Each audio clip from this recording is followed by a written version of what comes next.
You are diving. The sea is a slow green breath around you, and the sponge diver's rope jerks as he works along a hummock slope of rock and wreckage. Your fingers run along bronze, not the bright metal you expect, but a crusted, papery thing, green and flaking.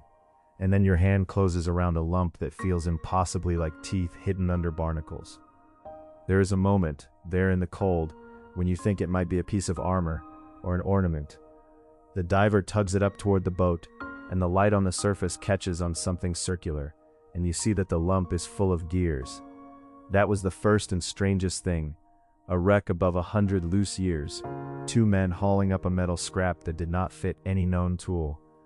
The central mystery arrives right there, in the cold and the salt. How did a world that builds temples and marble also build something this precise, this mechanical, so long ago that there is almost no paper trail left? And if they could do it then, what else did that world lose? The wreck sits off Antikythera, a little island between Crete and the Peloponnese. Sponge divers found it in 1900, in the age of steam and Austro-Hungarian submarines. At a time when sponge diving still paid in bruises and breath-hold lungs, they pulled up statues, fine pottery, and that corroded bronze thing. At first the bronze was just another curiosity, boxed and shelved among amphoras and sculpture. People noticed the teeth, rows of gear teeth, but the real shape was hidden under centuries of concretions, the mineral glue that seawater makes in the dark. Imagine being the person who opens that crate years later, the smell of old packing, the museum light, the felted lump on a tray, the rasp and crack as you chip it free. Think about what that must have felt like in the early 20th century museum workroom. Hands in gloves, bits of green bronze falling away like leaves. You could hear the conservator's breath as the object began to reveal not an idol, but a machine. For decades it was a puzzle half-made. Scholars cataloged it, photographed it, made sketches. Some thought it might be a clock of a kind, or an astrolabe that had gone wrong. The passage of years and the object's fragmentation conspired to make the story slow. Pieces were named with letters, fragments labeled A through G, and each new bit suggested new functions and closed old debates. The mechanism did not present itself in a single dramatic reveal. It was more like a criminal who reveals each hidden room only after you find the key, and the keys had to be found one by one, often with tools decades apart. The next big clue was not a new antiquarian or a bold theorist, so much as patience married to curiosity. In the 1950s, a young scholar named Derek de Sola Price began to look at the device with the care of a clockmaker, and he said something that changed the whole tone of investigation. He suggested the machine was an astronomical calculator. That was a strange phrase, an analog computer, for an object 2,000 years old. Price argued that the gears converted one kind of motion into another, the rotation of a handle into the progress of the moon and sun across the sky. He built a reconstruction that showed how, with a thumb on a crank, you could advance dials that matched lunar months and solar years. It was a tidy answer, and it explained why someone would build such a thing. The ancient world cared deeply about cycles, lunar months for festivals and calendars, eclipses for omens and politics, the position of planets for astrology. Before digital processors, a gear train is the simplest way to take one repetitive motion and turn it into another predictable pattern. But Price's era had to work from partial evidence. The teeth count, the exact shapes of the gears, the hidden inner parts, and most of all the inscriptions that might tell us the device's purpose were all obscured. Price could see the outlines of an idea. He could not yet read the fine print. The next stage of the investigation was forensic. The mechanism's outer layers held a script of its own. Where there was corroded bronze, there were also tiny scratched letters, Greek words, instructions, numbers. You can picture it, a conservator with a magnifying glass, a tiny metal instrument scraping concretions while letters peel into light. The letters were not decorative, they were practical, a manual. Accounts vary on who first realized how informative these inscriptions were. In truth, it took many people and a new century of imaging to hear the object's quiet voice. Technology finally changed the game. High-resolution X-rays and CT scans allowed scholars to look past the calcium and salt into the ghostly bones of the mechanism. In slices like cross-sections of an onion, the inner gears showed up as pale rings and teeth. The imaging revealed gear counts and connections that were impossible to read with the eye. Suddenly you could trace how one wheel engaged another, how a pin and slot allowed a part to slide while it turned, and how the drive translated years into months into degrees. With the scans in hand, the machine's job came into focus. On the front face were dials, a ring marked with the 12 signs of the zodiac, another ring with Egyptian months, and pointers that showed the positions of the sun and the moon against the zodiac. There was a way to show the moon's phases. Turn the knob and the moon pointer advances, but not at a steady speed, because the moon does not move at a perfectly even rate. The mechanism included a clever device to model the moon's irregular motion, a pin and slot system that makes one gear wobble a little as it turns, reproducing the moon's faster and slower orbital speed. It's a compact mechanical solution to a mathematical problem, a device that translates orbital eccentricities into brass motion. On the back face were further surprises, dials for predicting eclipses. The back carries a large, graduated dial used to predict lunar and solar eclipses using the Saros cycle, an eclipse period known in Babylonian astronomy, about 18 years, 11 days, and 8 hours. There is also a smaller dial that appears to count a longer cycle, sometimes called the exeligmos, which stacks Saros cycles to return the eclipse time to a different hour of the day. Those are not small details. To predict eclipses accurately, you must track both the month count and the relative alignment of sun and moon. The mechanism does that mechanically.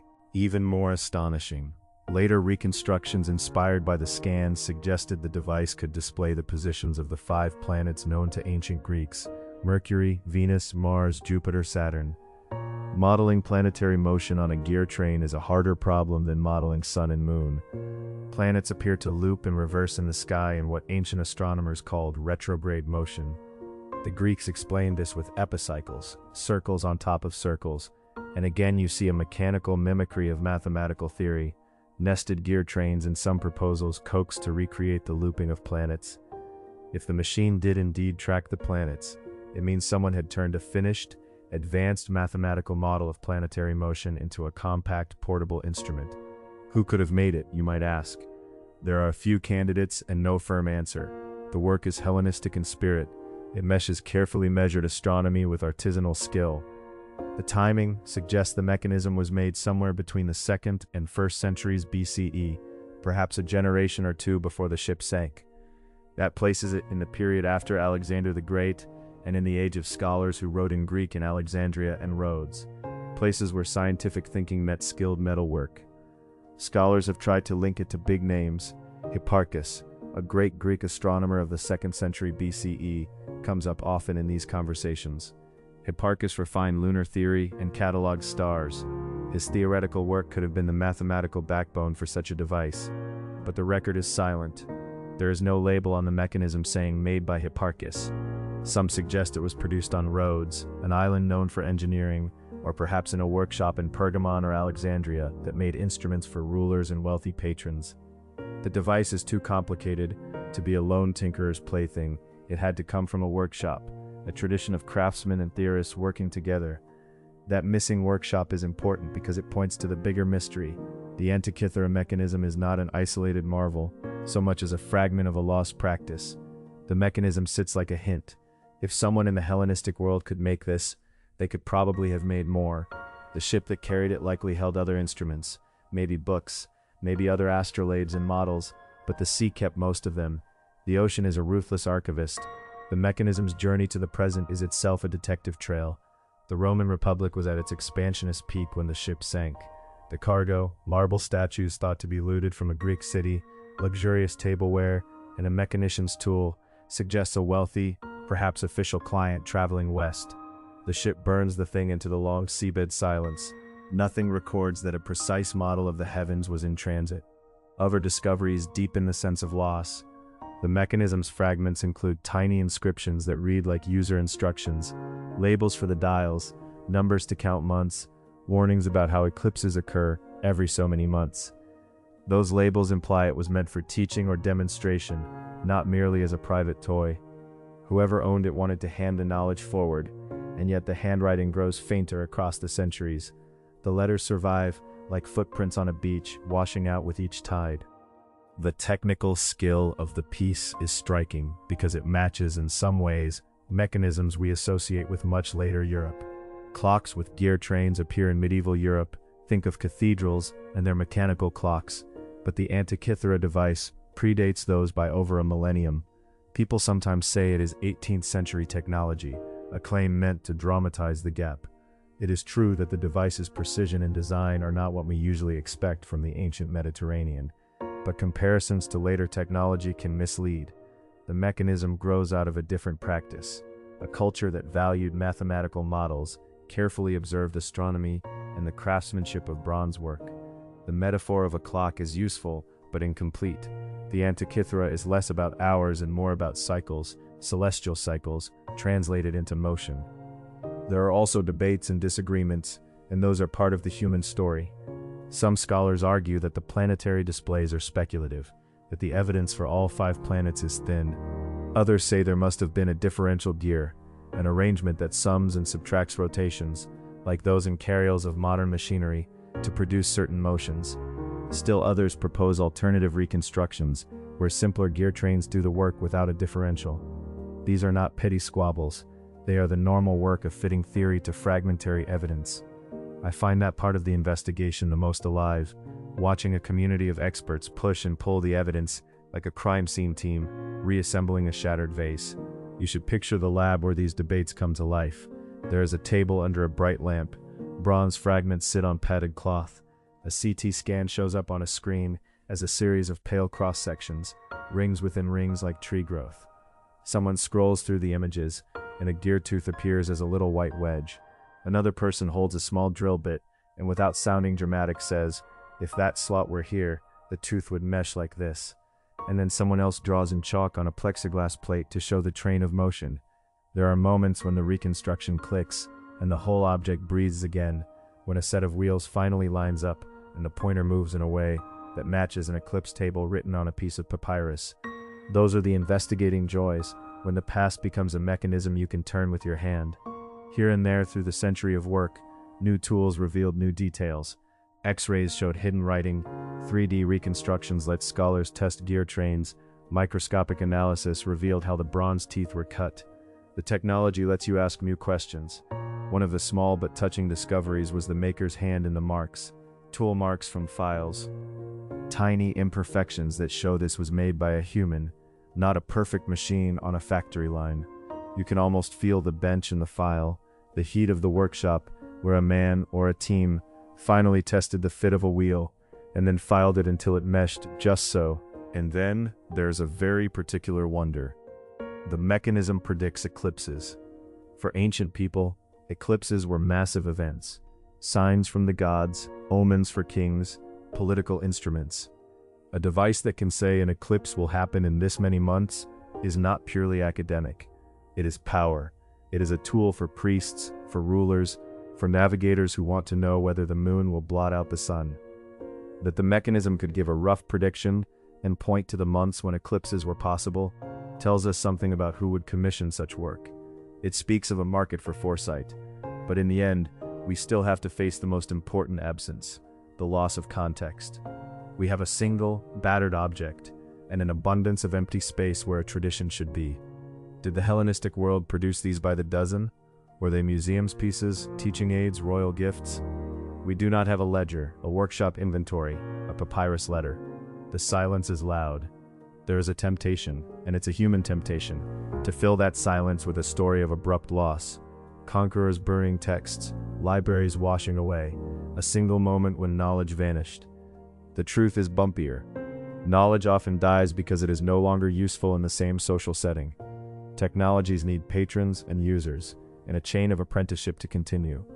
The Roman world, with its different priorities and administrative structure, may not have sustained the particular blend of theoretical astrology and precise bronze work that produced the mechanism.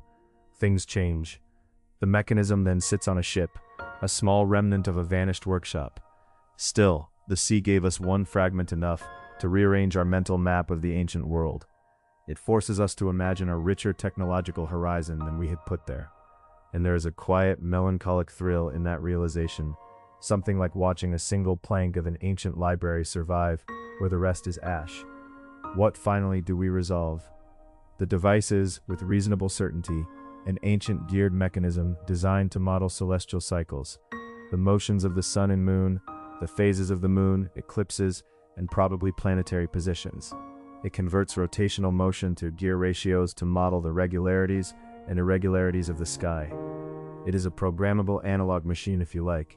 That is, you turn the crank and the dials march forward. It is evidence of a technological and scientific skill in the Hellenistic world that is deeper and more practical than the standard story had allowed.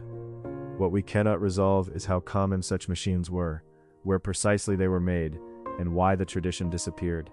We have hints, but not a ledger. The mechanism suggests a workshop, maybe several, producing instruments for rulers and scholars. It implies a clientele that valued precise modeling of the heavens. It also implies that something, social change, war, economic shifts, stopped that chain.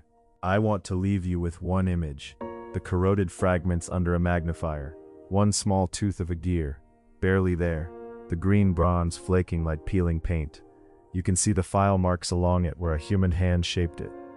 That tiny scratched tooth is the hinge between a mind and the sky. It tells us that the urge to make the heavens move was not only an abstract thing but a craft, hammered and filed and checked. And then imagine how many teeth like that did not survive, how many workshops fell silent, how many clocks of the heavens sunk with ships and were never recovered. The Antikythera mechanism solves a piece of its own mystery. It tells us it was a device for predicting celestial events, but it leaves the larger mystery. What else in that bright, learned age has the sea or time erased? The corroded teeth whisper that the world 2,000 years ago was cleverer, perhaps stranger, than we had supposed. The real question that lingers as you step away from the museum case, with its little numbered fragments under glass, is this: how many other wonders were made and lost before we learned to look?